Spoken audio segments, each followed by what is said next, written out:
Welcome everybody to the Hannaford Transplant Institute Transplant Grand Rounds. My name is Marwan Al-Bozoud. I want to welcome every one of you today, and Ms. Dorrie Dils, our keynote speaker for the day. Please, as a housekeeping note, keep your microphones on mute while the program is going, and please use the chat box to ask any questions during the talk or at the end of the talk, and we will facilitate these by presenting those questions directly.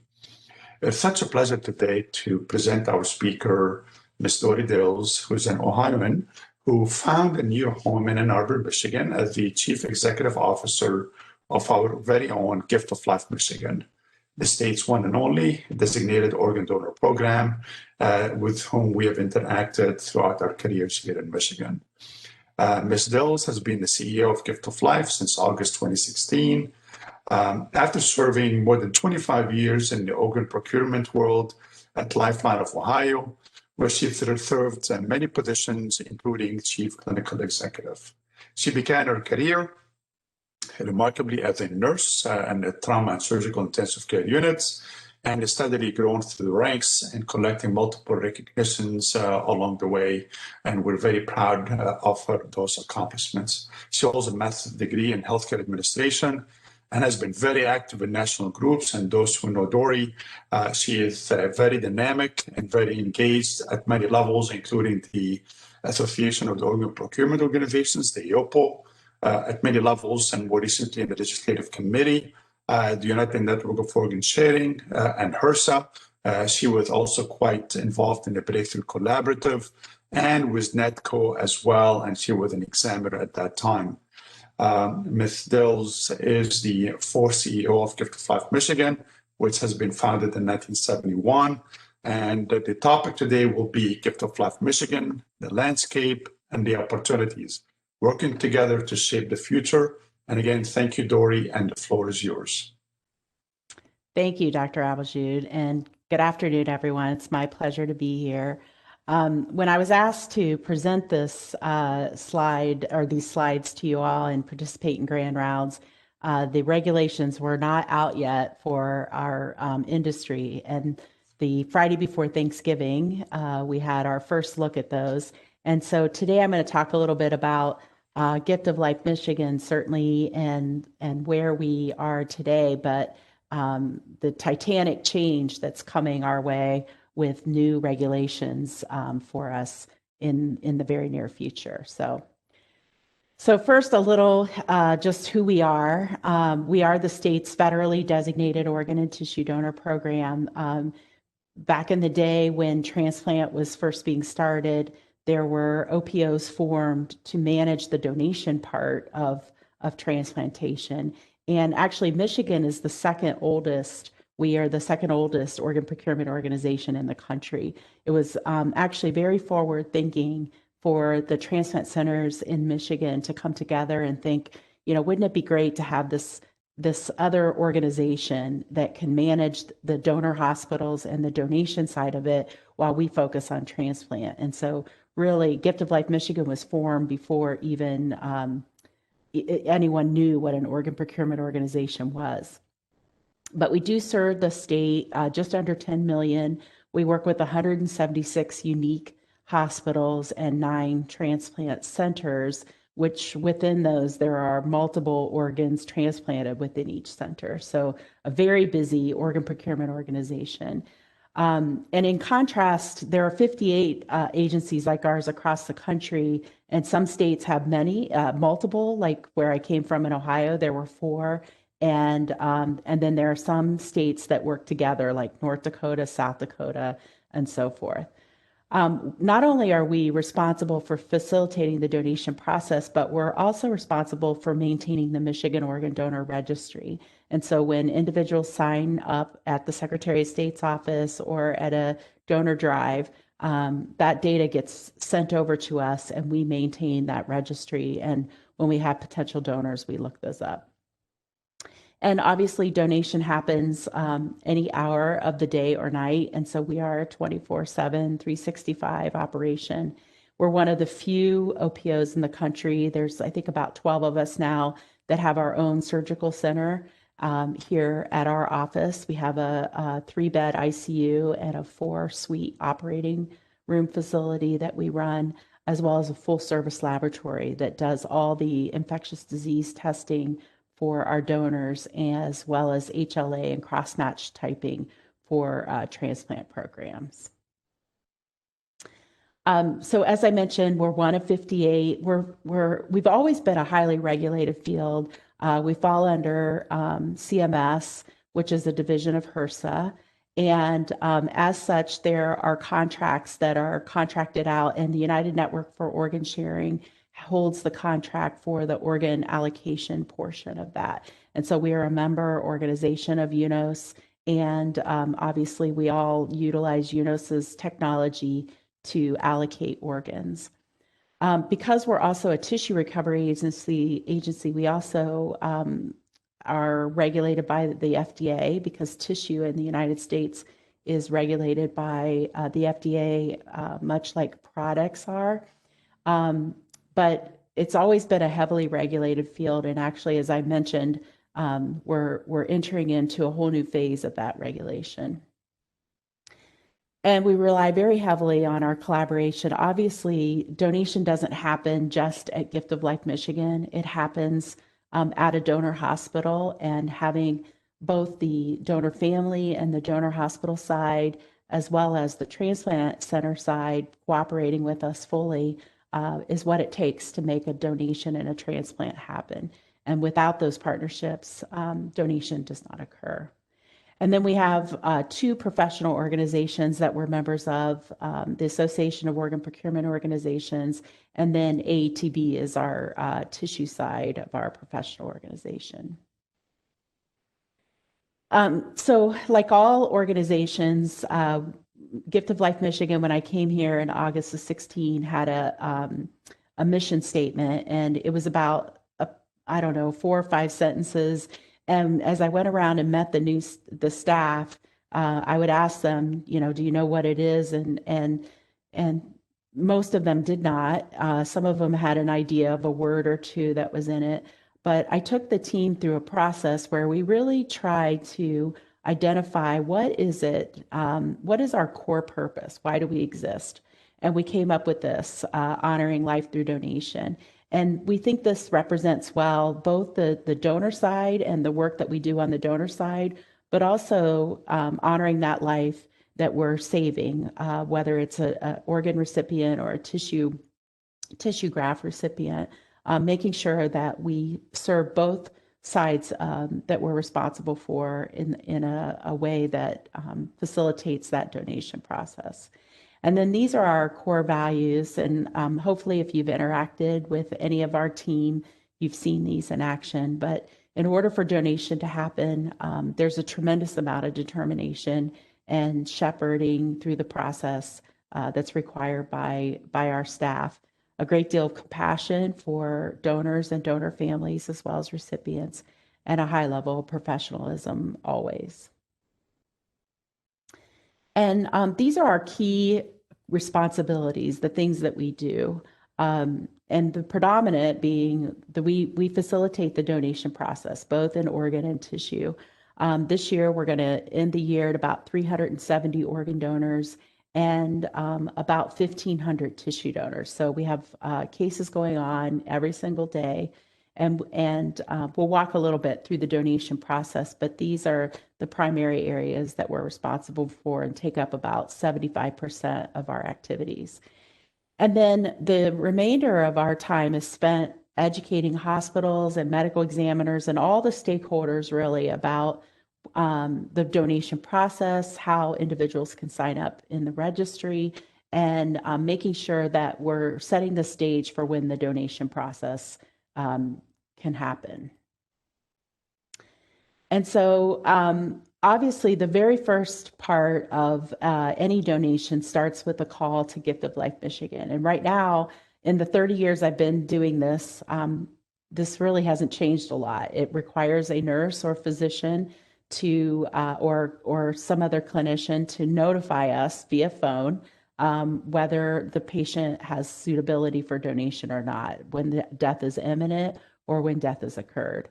And this is actually one of our big strategic goals for the next few years, is to take this process to an electronic process. We've already started with a couple of our healthcare systems where our data comes over to us after meeting certain clinical triggers. We're notified of that potential donor versus depending on a clinician to remember to contact us and to contact us at the right time.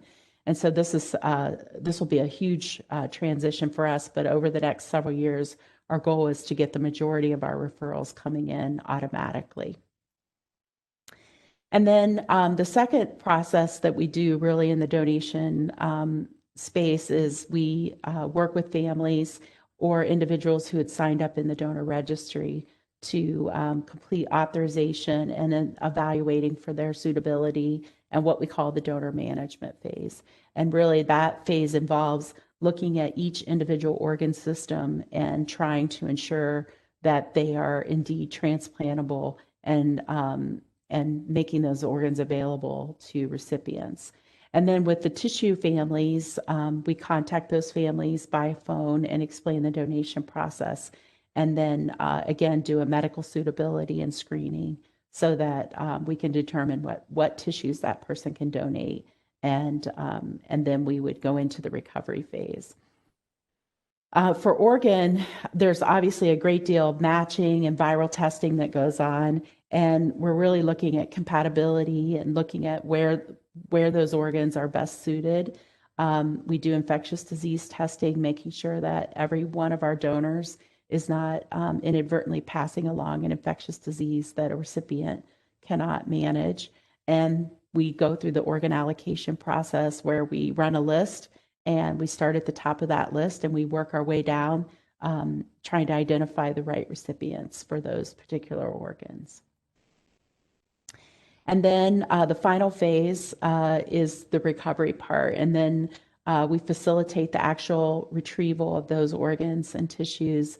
And we either do those in a donor hospital operating room, or we bring, this year we'll bring about 150 of our organ donors to our surgical center where we will recover those organs here in our office. And we facilitate that process with the transplant programs who are going to be receiving those organs. And then once the recovery is completed, we move that donor on, whether they're going to a medical examiner's office or to a funeral home, and the donor family goes into our aftercare program. This is a look at our growth over the last 5 years.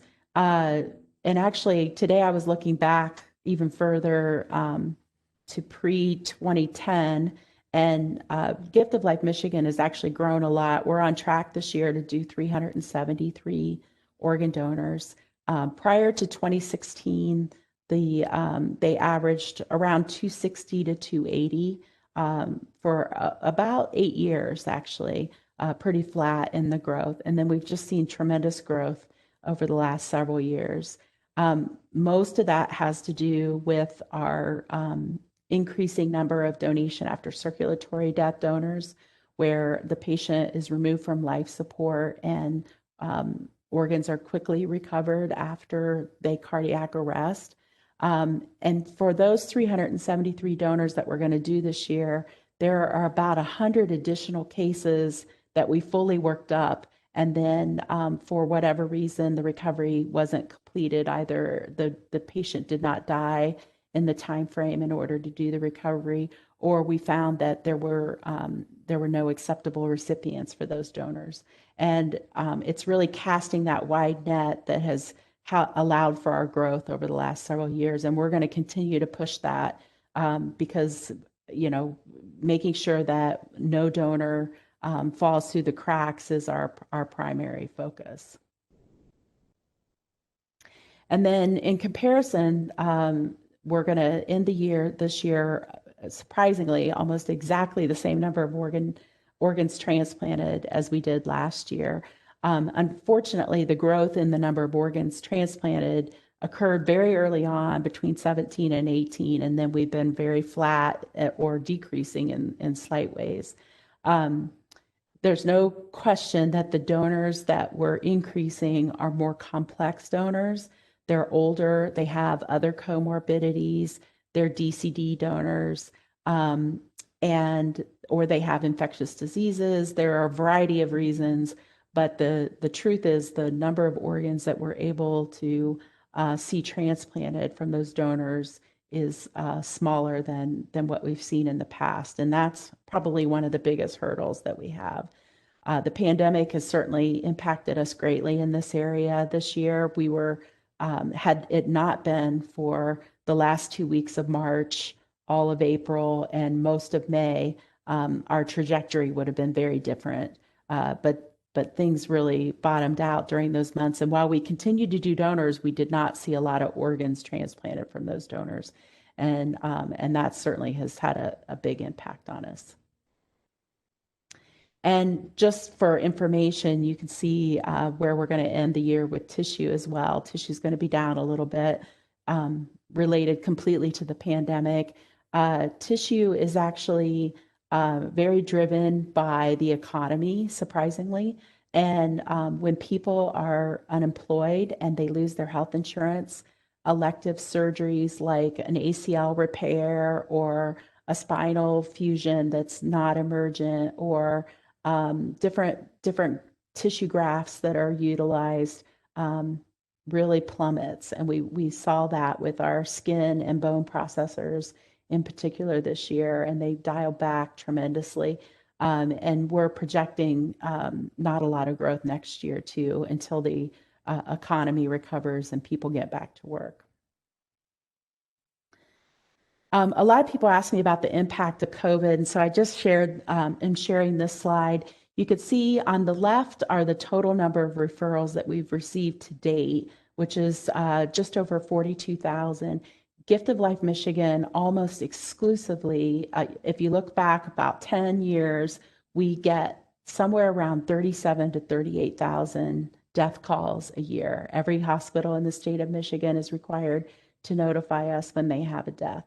And this number is almost always very consistent, except during a pandemic. And so Michigan's had an additional 10,000 deaths or so that have been related to COVID-19, and we've certainly seen those in our organization. And you can see this huge spike that occurred during these are weekly time frames, and this huge spike that we saw in March and April, and then with the increase that we've seen over the last several weeks.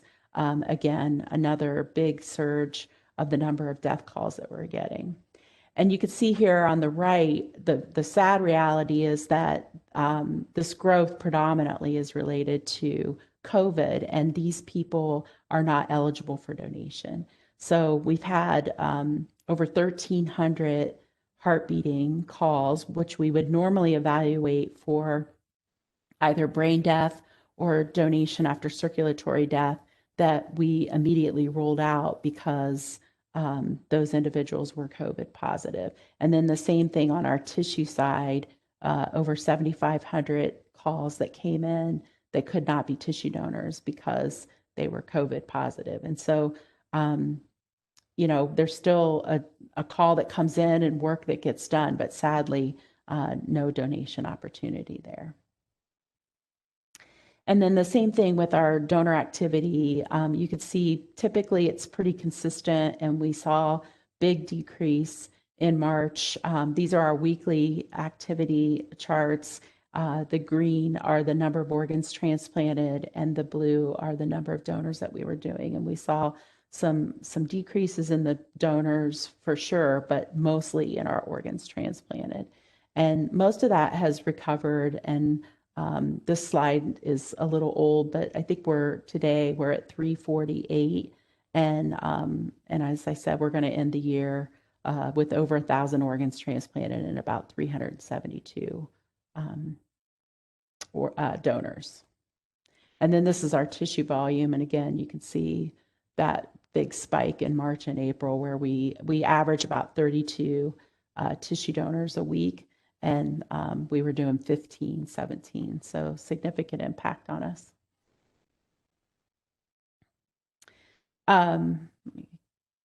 go to the next slide here. I thought it'd be helpful just to show what this looks like in the country. And I lifted these data slides off of the UNOS website. Some of you may be following along with this, but year to date, the number of deceased donors in the country actually are on track to exceed where we were in 2019 in spite of the pandemic. You can see in the peak months of the pandemic, it slowed down a little bit, but the trajectory is to finish the year at more donors than we had last year.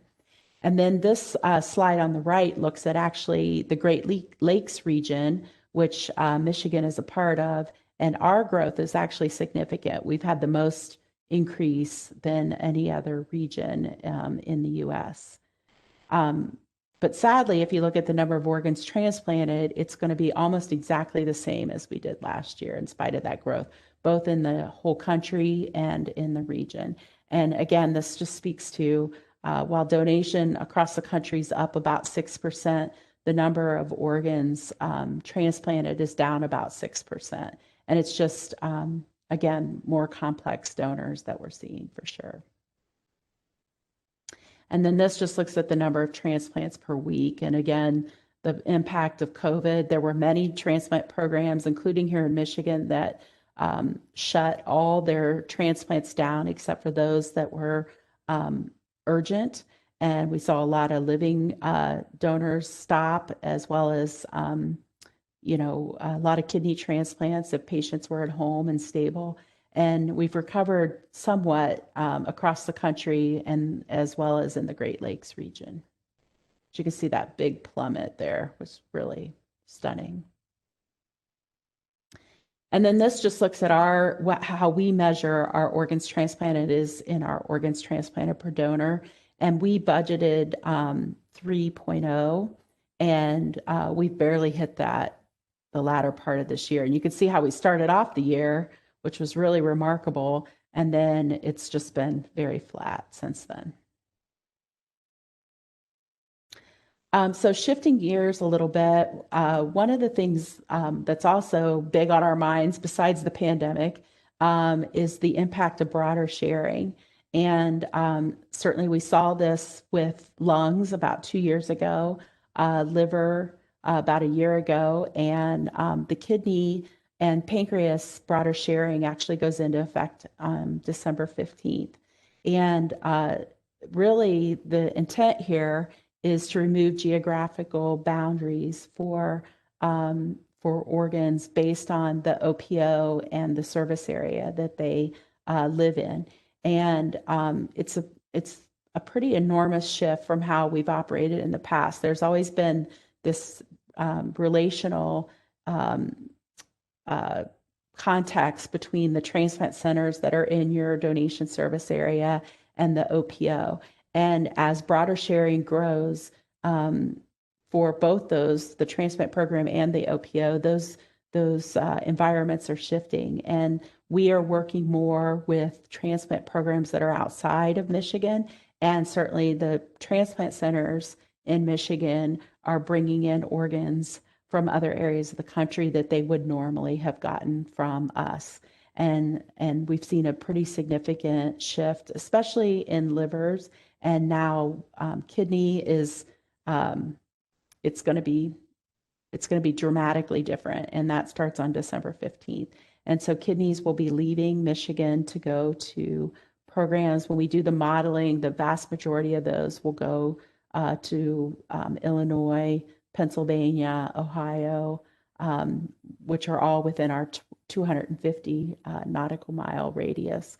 And so the bigger impact of this across the country is meant to equalize when people receive their transplant, but it brings in a tremendous amount of logistical challenges for the OPO and for the transplant center when the organ is not being driven to your center versus flown to your center, or you're not working with the OPO that you're used to working with and that you've had influence over as far as how they do their policies. And now we're going to be working with programs that aren't used to working with us. And that's created a lot of challenges. And we've done a lot of pre-work around this reaching out to transplant centers within our 250-mile radius to try to share with them our donor management protocols and how we operate and what their expectations can be.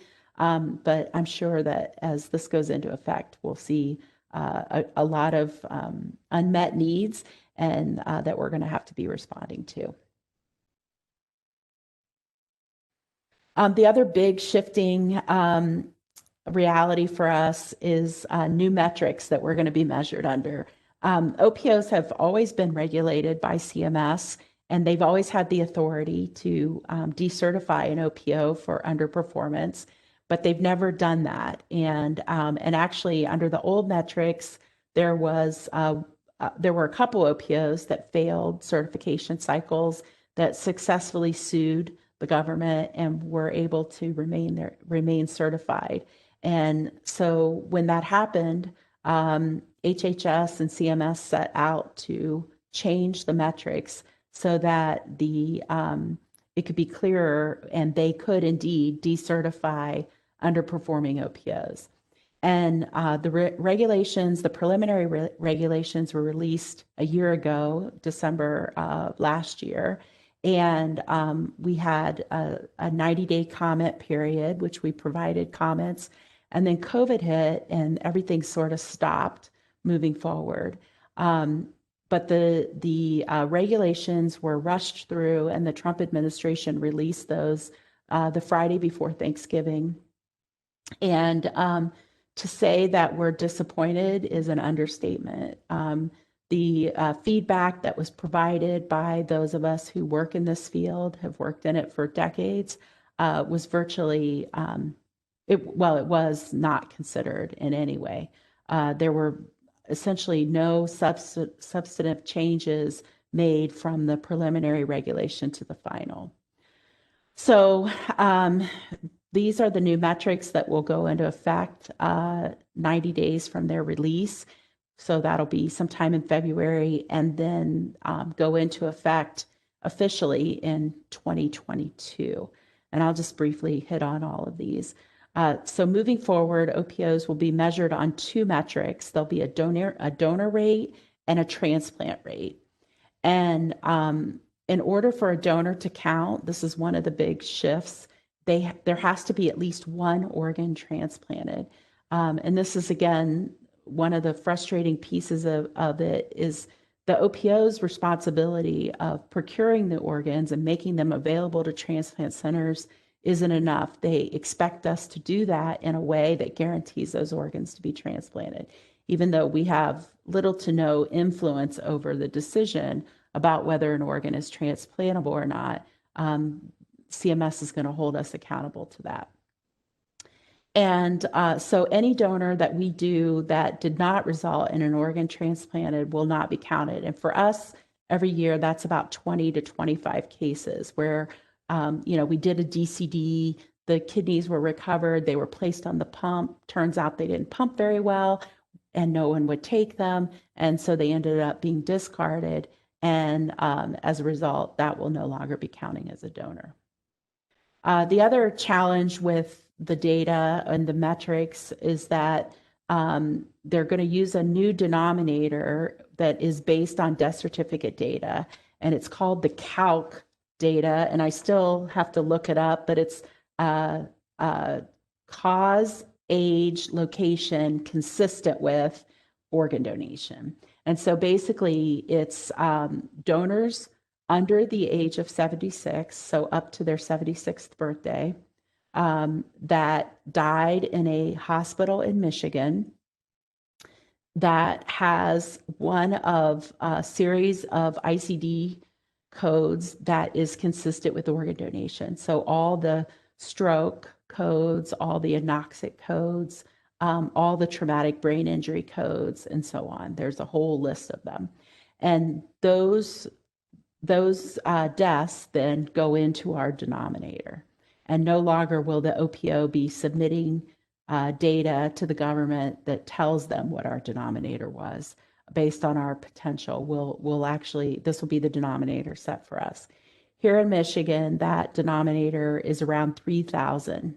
So our rates will be determined by that pool of 3,000 patients that have died in Michigan hospitals.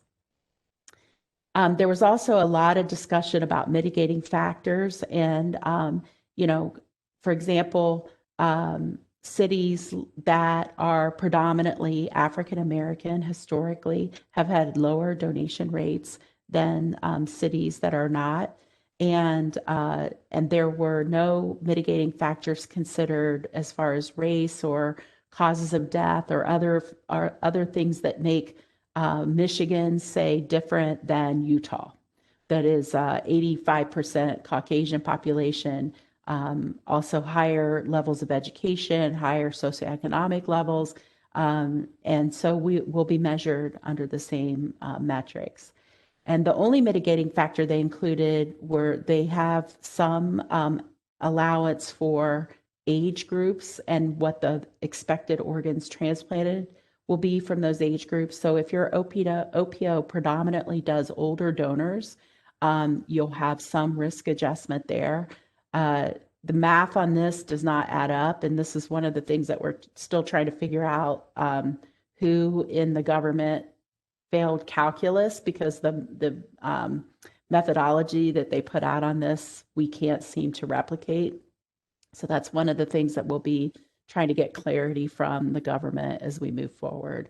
But there will be some modifications if your donors are predominantly older or younger. The one thing that's really, really disheartening and very new, and it's very clear that CMS set out to create competition.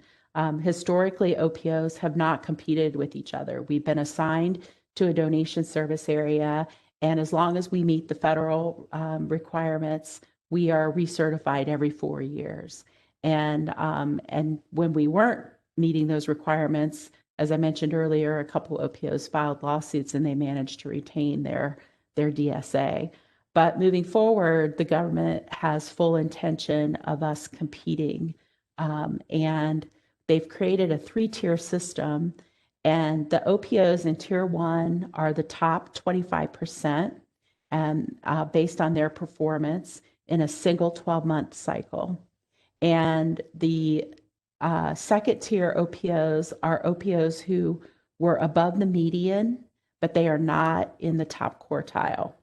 And then the third tier are OPOs that are both not in the top quartile and they're below the median. And the intent is that Tier 3s will automatically be decertified. They will not be granted recertification by CMS. The Tier 2s, their service areas will be opened up for competition, and either they themselves will have to defend to retain their service area, or another OPO who is in Tier 1 or in Tier 2 that outperforms you can bid for your service area. And so in theory, there will be fewer OPOs at the end of this cycle. And whether that number will be 13, which is the top quartile, or whether it'll be 33, which would be the top quartile and the second tier OPOs, and just decertifying all the third tier OPOs remains to be seen. And predominantly that will depend on how many OPOs bid for other people's territories. And as you can imagine, this is a big shift for us. OPOs have always been very collaborative, and our association is based on that, teaching each other the things that are successful in our service areas. We've been very transparent about what works and what hasn't worked. And now I think as a result of this, there will be less of that. So this starts in 2022. And because death certificate data is always on a 2-year delay, the death certificate data from 2023 will be used against your performance on just 12 months of 2024. And you will find out how you did in 2026, whether you'll be certified or not, or whether you go open for competition. And if that all sounds very confusing, I know that it does, and we're still working out some of those details. So what happens now is it's my understanding that even though the administration is changing in January, the likelihood of the rule being completely overturned is very, very remote. And actually, it requires literally an act of Congress to get that done. So in all probability, this will be the rule. Where we have the opportunity, though, is in the guidance document. With every new regulation that comes out like this, there are guidance documents that are published that really talk about how the rule will be implemented. And there are definitely enough questions in the rule that that there may be some ability to influence how those play out. And that's where certainly I'll be turning my focus since getting the rule changed for the last 12 months has been unsuccessful. Now we're going to be turning our focus to the guidance document to try to have some influence over that. What is very clear, though, is that Gift of Life Michigan, unlike any other time, and what's really disheartening about the reg is that there's never been a time, at least for me personally and those that work here at Gift of Life Michigan, where we've not been acutely aware of the urgency of our work and that people are dying waiting for organ transplants, and that every donor and every single organ matters. But sadly, unless we can do that in a way that safely puts us in that top quartile of the country, we may not remain in business. And so things are going to definitely change.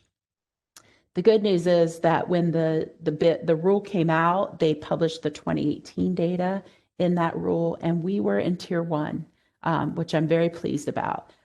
We will not be there for 2019 or 2020 because there have been others who've had greater growth than we have. Even though we're increasing, we're not increasing at the same rate as others. And actually, the predominant shift is some very, very underperforming OPOs finally kicking in and doing what the rest of us have all been doing. I liken it to at Gift of Life Michigan, we're trying to lose our last 5 pounds in our diet versus having 100 to lose and those pounds falling off easily. The work that we have to do over the next several months will be a little bit trickier.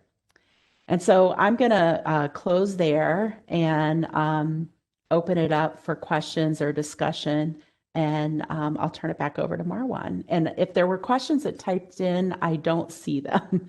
So if somebody could let me know what those are, that would be great. Thank you, Dorrie, for an excellent presentation and certainly laying the groundwork. First, I want to applaud you and the team at Gift of Life Michigan because really working with the transplant community and the community at large. And I remember the older years when I was president and how we reached out to the medical examiners in the state. Gift of Life has always been a very progressive OPO and very engaging. And I have no doubt that we'll continue to excel under your leadership and the team. And there are a couple of questions that we have. I'll present these in a minute, but I'd like to start the conversation with a comment and a question for you. From our perspective as surgeons and the American Society of Transplant Surgeons, certainly this is a role that I preoccupy this year as president. We have voiced our opposition to the draconian measures that the HFHS has put together, especially with the tiering system and the outcomes of that. And I'm hoping that we will, in our next round, we will articulate again our concerns as we put together what we think are metrics that we ought to be working on and has to be within your paradigm. But the question that I have for you is that this is a landscape or an ecosystem that has codependencies attached with it. You do not succeed without me, I do not succeed without you as a transplant center. That's basically what the message is, and we need our communities. So what can transplant centers in this context do to enhance the collaboration with our OPO community So those metrics are driven further, efficiencies are optimized, and the yields are increased within the community. Mm-hmm. Well, you're absolutely right. OPOs do not exist without successful transplant programs around them, and vice versa. And the same thing goes for donor hospitals. You know, the system is very interdependent in all those. We liken it to a three-legged stool. But I think the biggest opportunity for us is even though with broader sharing, the relationship between the local OPO and the local transplant programs begins to get watered down a bit. I think that the opportunity to still dive into what the OPO is seeing and doing around donors and making sure that we're evaluating the organs that are not getting used and how we might increase the likelihood that they would get used. And one really good example here in Michigan is a year or so ago, we were seeing just really dramatic increases in our kidney discard with our DCD donors, for example. And there was a group that was formed outside of the organ committee that really took a deep dive into all the data, looking at all the attributes that those donors had and which of those kidneys should have been used and why weren't they. And a lot of it centered around timing. As you know, the timing for a DCD needs to be shorter. We need to get those organs to transplant programs quicker. We needed to do our cross-matching quicker. We needed to make offers quicker. And as a result, we have seen a pretty significant decrease in our discard of kidneys from DCD donors. And our overall discard this year is running at about 17%, which you know, for an OPO that does as many DCDs as we do is about average. But it's really, there are no huge buckets here. We're looking under each and every little rock, trying to find those opportunities, and that has to continue. Yeah, thank you, Dorrie. I like the idea that we're approaching it from multiple perspectives, and I'm hoping these would yield through collaborative approaches. The American Society of Transplant Surgeons put something called the Organ Recovery Collaborative Network, which you're familiar with, in collaboration with AOPO and AST, and I'm hoping this would also supplement some of the ideas we have nationally. We have a couple of questions. Dr. Jason Denny, that can, whether Gift of Life Michigan is considering bidding for another OPO coverage area if the opportunity presents itself, or vice versa. Are we at risk of being bidded on by another OPO? So certainly, as it stood today, we're in tier 1, so we would be in the position to bid on another DSA, but we would our DSA would be secure. If we're in tier 2, like I believe we will be when the 2019 and 2020 data is published, we would have to defend our own DSA. And we also would have the opportunity to bid on a tier 3. And honestly, Dr. Denny, I don't have the answer yet about whether we would consider doing that. I do feel that Michigan is a large OPO, and I think some of the initial bidding or merging will occur among smaller OPOs.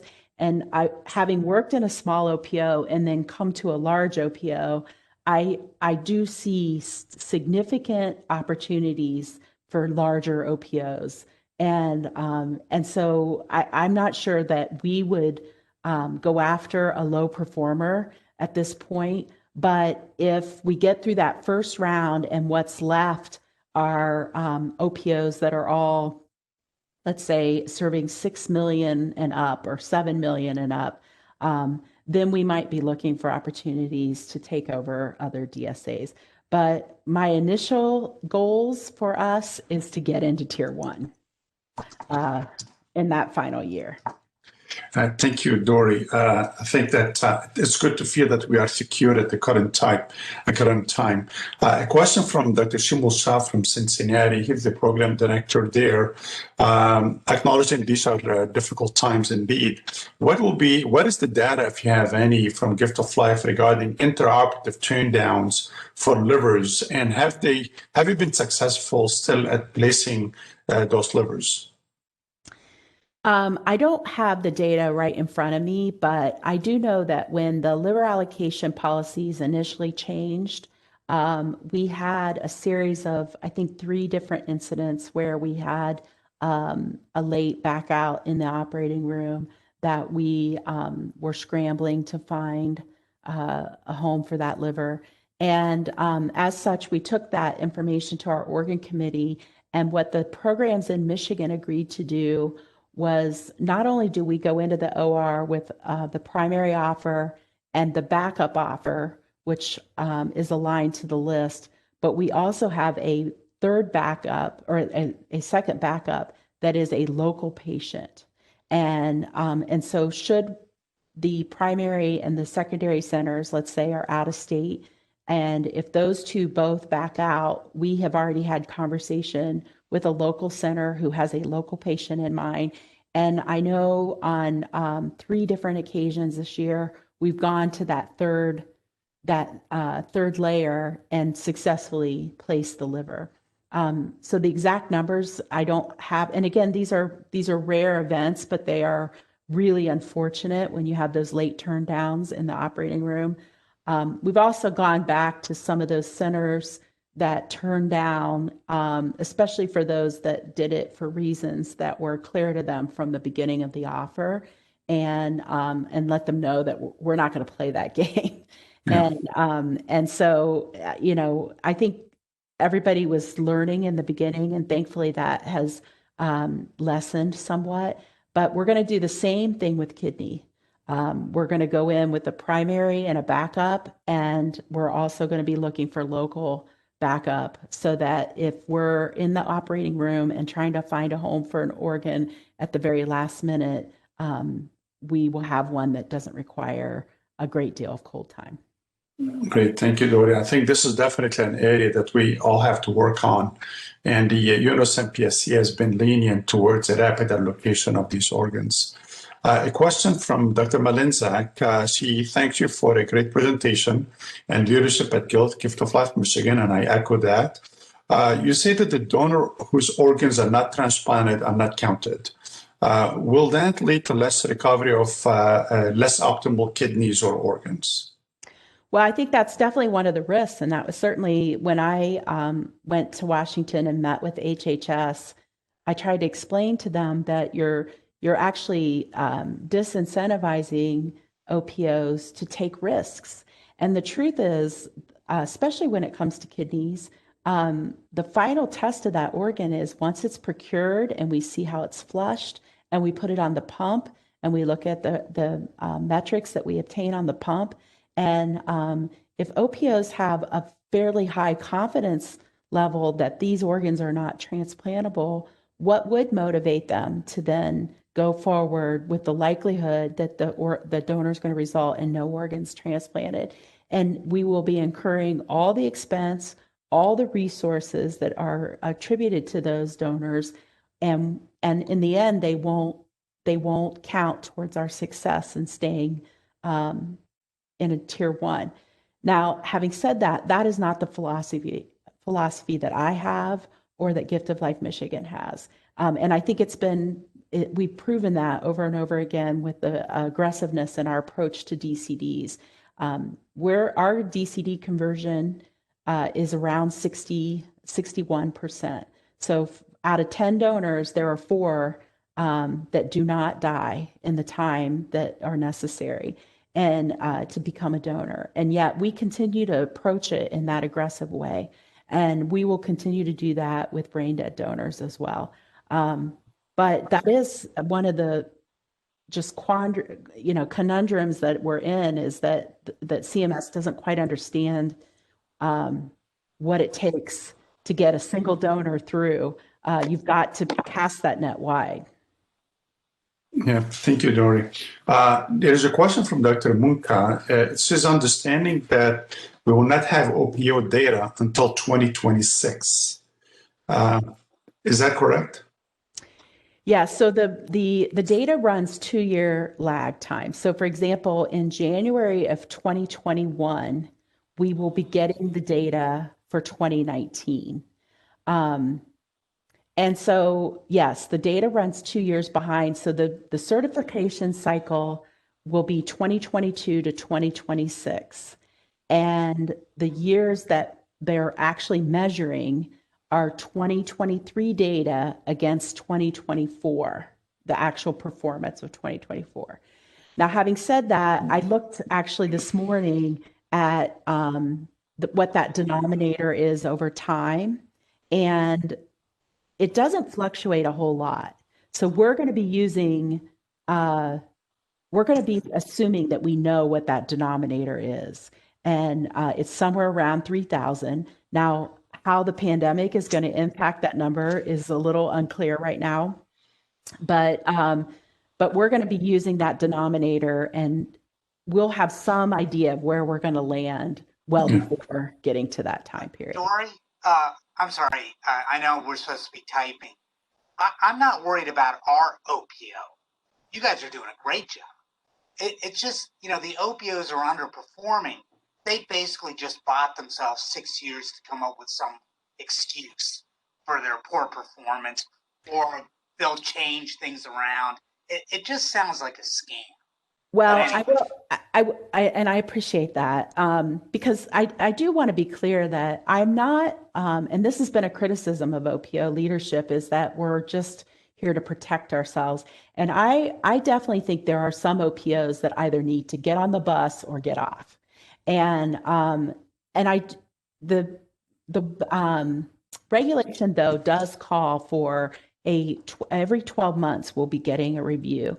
And this is where it's a little unclear, and it'll be interesting to see how the guidance document comes out. It does imply that if you're drastically underperforming and you're not producing a QAPI program that the government is comfortable with, they do not have to wait till 2026 to step in. And so I think, and a lot of people have pointed at New York, for example. New York is not at the bottom of the pile when you look at the new regulation. Actually, places like Mississippi, there's an OPO in Tennessee, Alabama, that are at the bottom, Kentucky, and so it'll be interesting. But if they're not producing a good QAPI program and the government is not seeing performance year over year improving, then they may step in. Yeah, thank you, Dorrie, for clarifying this. It's interesting to see the diversity or the spectrum of performance across the country. We may be able to do one more question. I want to encourage people to take your email, which thank you for sharing on the screen. They can send you directly their questions if we don't cover them. The one question from Bob Hawkins is if you can describe some of the donor touch points and activities with the donor families after the organ donation. I know you did cover some aspects early on in your talk. Maybe you can flesh out the donor family especially. Yeah, so and thank you for that question, Bob, because I think it's really easy to get caught up into the metrics and performance and all the regulation, and people often forget about the human side of what we do, and the fact that we're working with a family who has suddenly and tragically lost someone that they love, and it's our honor and privilege and responsibility to walk that family through that journey of becoming a donor family. And it does not end when the donation is complete. We do many things with those families, including communication with them about how their organs and tissues are used and who might have received them. We facilitate family meetings between donors and recipients. We host events, although this year that has been virtually, which has not been ideal, but we've hosted events bringing donor families together to give them an opportunity to talk with each other and with us about their grief and their grief journey, and with the uniqueness of being a donor family. And that work will always continue. And sadly, I think sometimes government regulations forget that OPOs are working in very, very delicate situations with someone who's lost a loved one. Thank you, Dorrie. This is certainly a very important aspect of the work, and I would urge people who are listening in to check the work that Gift of Life shares on social media, whether it's Instagram and Facebook. It is truly amazing the community they have built around organ donation and the reach to family and volunteers. It's really inspiring work. Thank you, Dorrie, and thank your team for that great work. And again, I want to extend my appreciation to you and the Gift of Life staff for the work that you're doing, helping with organ donation and organ recovery. Again, we're partners and we're joined at the hip, and we've been lucky to have you as our partners since its inception of organ donation, actually, in Michigan. And certainly being partners with other programs in Region 10, I think this is a region that is very unique. Led by special people, and we are lucky to have this dynamic in Region 10 of collaboration and mutual help and assistance. Dorrie, I can't thank you enough for making the time. We wish you the best, and we're going to continue our journey as partners as we sift through the new regulations. And for now, let's just survive this COVID pandemic together and then chart the course for the future. And again, thank you again. Thank you. My pleasure. Happy holidays, everyone. Bye-bye, and happy holidays to you. Thank you.